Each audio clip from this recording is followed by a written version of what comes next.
এখানে জোড়া ফাঁসিও দেওয়া হতো তখনকার দিনে, যেখানে ইন্দিরা গান্ধী আসতেন তার বাবার সাথে দেখা করতে।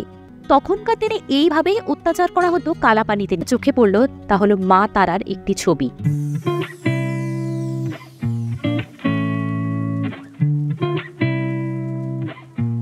নমস্কার, আমি ঈশানী।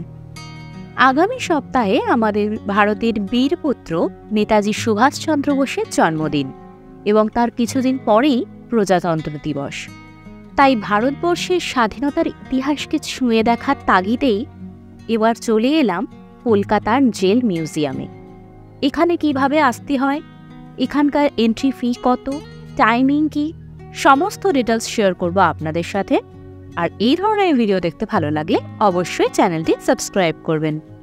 এখানে আসতে গেলে আপনারা শিয়ালদা স্টেশন থেকে যে কোনো বাস ধরে হাজরা মোড়ে এসে কিছুটা হাঁটলেই পেয়ে যাবেন কালীঘাট ব্রিজ, আর সেখানেই অবস্থিত আমাদের আজকের গন্তব্য জেল মিউজিয়াম। ঢোকবার মুখেই রয়েছে টিকিট কাউন্টার, সেখান দিয়ে টিকিট কেটে নিতে হবে প্রথমে।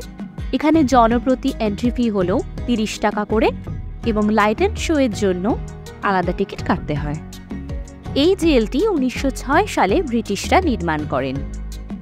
75তম স্বাধীনতা দিবস উপলক্ষে এই জেলের কিছুটা অংশ মিউজিয়ামে পরিণত হয়। ঢুকেই বাঁ দিকে রয়েছে লাগেজ কাউন্টার, যেখানে আপনাকে ব্যাগ রেখে দিতে হবে, আর ডান দিকে রয়েছে সুভেরিয়ান শপ, যেখানে কয়েদিদের হাতের তৈরি দ্রব্যাদি বিক্রি করা হয় এবং এক্সিবিশনেরও রাখা রয়েছে। প্রবেশ করলাম মূল জেলের ভেতরে।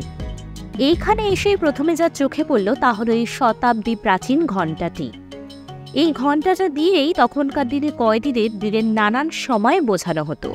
জেলের মধ্যে রয়েছে একটা কফি শপ, যেখানে আপনারা খুব সুন্দর সময় কাটাতে পারবেন। এই হলো জেলের ম্যাপ, যা দেখে আমাদের আজকের সম্পূর্ণ জেলটি ঘুরতে হবে। আমরা এলাম বিধানচন্দ্র রায়ের সেলে। উনি এই সেলে 1930 সালের 5ই সেপ্টেম্বর থেকে 1931 সালের 16ই জানুয়ারি পর্যন্ত ছিলেন। এই সেলের দ্বিতলেই বন্দী ছিলেন নেতাজি সুভাষচন্দ্র বোস। এখানে ইংরেজদের পুলিশের একটি মডেল তৈরি করা রয়েছে। এইটি হলো ফাঁসির মঞ্চ। না জানি কত বীর বঙ্গশিশু এখানে হাসতে হাসতে নিজের প্রাণ বলিদান দিয়েছেন। আমরা এবারে এলাম অ্যাটপসি রুমটা দেখতে। এখানে ফাঁসির পরে ডাক্তারি পরীক্ষা নিরীক্ষা করা হতো লাশের। এবার আমরা যেটা দেখছি তা হলো জোড়া ফাঁসি মঞ্চ। এখানে জোড়া ফাঁসিও দেওয়া হতো তখনকার দিনে এবং শেষ ফাঁসিটি দেওয়া হয়েছিল ধনঞ্জয় চট্টোপাধ্যায়কে। দেখে নিলাম আলিপুর জেলের শহীদের তালিকা।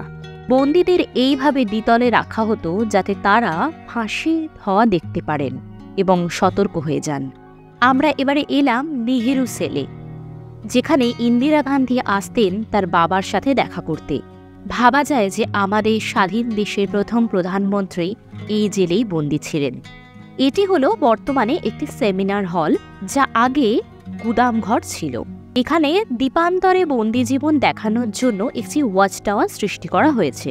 তখনকার দিনে এইভাবেই অত্যাচার করা হতো কালাপানিতে নিয়ে গিয়ে। এখানে সেলুলার জেলের একটি মডেলও তৈরি করা রয়েছে, যা দিয়ে আমাদের বোঝানো হচ্ছে যে সেলুলার জেলটির গঠন কিরকম। এবার আমরা এলাম বিদ্রোহী কবি কাজী নজরুল ইসলামের কারাকক্ষটি দেখতে। এখানে এসে দেখলাম যে এখানে এই জেলের মধ্যে বন্দি দশাতেও তিনি তার লিখনি থামাননি। তখনকার দিনে বন্দীদের জীবনদশা কেমন ছিল তা বোঝানোর জন্য প্রায় 100 বছর প্রাচীন এই বাড়িটিকে সংরক্ষণ করা রয়েছে, যা দেখে বোঝা যায় যে তখনকার দিনে এখানে বন্দীদের জীবন কিভাবে পরিচালিত হতো। এখানে বন্দীদের জীবন বোঝানোর জন্য নানান মডেল দ্বারা বন্দীদের নিত্যদিনের ক্রিয়াকর্ম এখানে আমাদের বোঝানো হয়েছে। তাদেরকে নিজেদের কাজ যে নিজেদেরই করতে হতো, তাই মডেলগুলোর দ্বারা আমরা স্পষ্ট বুঝতে পারছি।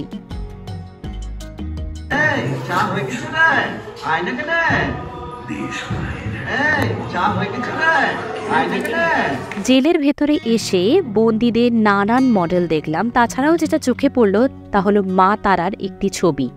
এখানে লাইট অ্যান্ড শো হয় সন্ধ্যে 6টা এবং 7টার সময় লাইট অ্যান্ড শো এখানে হয়ে থাকে। টিকিট মূল্য 100 টাকা প্রতি। এছাড়াও এখানে নানান এক্সিবিশন প্রদর্শনী কক্ষ রয়েছে, যেখানে কয়েন, স্বাধীনতার নানান কাহিনী ইত্যাদি বর্ণিত রয়েছে। এছাড়াও রয়েছে নানান স্বাধীনতা সংগ্রামীদের বিষয়ে নানান তথ্য। এখানে প্রজেক্টরের মাধ্যমে নানান ডকুমেন্টারি প্রদর্শন করা হয়। এবারে আমরা এলাম পুলিশ মিউজিয়ামটি দেখতে, যেখানে বোমা, বারুদ, গুলি, বন্দুক ইত্যাদি নানান দ্রব্যাদি রয়েছে প্রদর্শনের জন্য। জানিয়ে রাখি, এই জেল সকাল 11টা থেকে বিকেল 5:30 পর্যন্ত খোলা থাকে এবং সোমবার দিন এই জেল মিউজিয়ামটি বন্ধ থাকে। লাল ইটের পাঁজরে লেখা ইতিহাসকে উস্কে দিতে সচক্ষে ঐতিহ্যশালী জেল পরিদর্শনে হাজির হয়েছিলাম এই আলিপুর জেল মিউজিয়ামে। ভীষণ ভালো লাগলো আজকে এই জেল মিউজিয়ামটি পরিদর্শন করে। আপনারাও অবশ্যই আসুন, আর এই ধরনের ভিডিও দেখতে ভালো লাগলে অবশ্যই আমার চ্যানেলটি সাবস্ক্রাইব করবেন। Till then, bye by.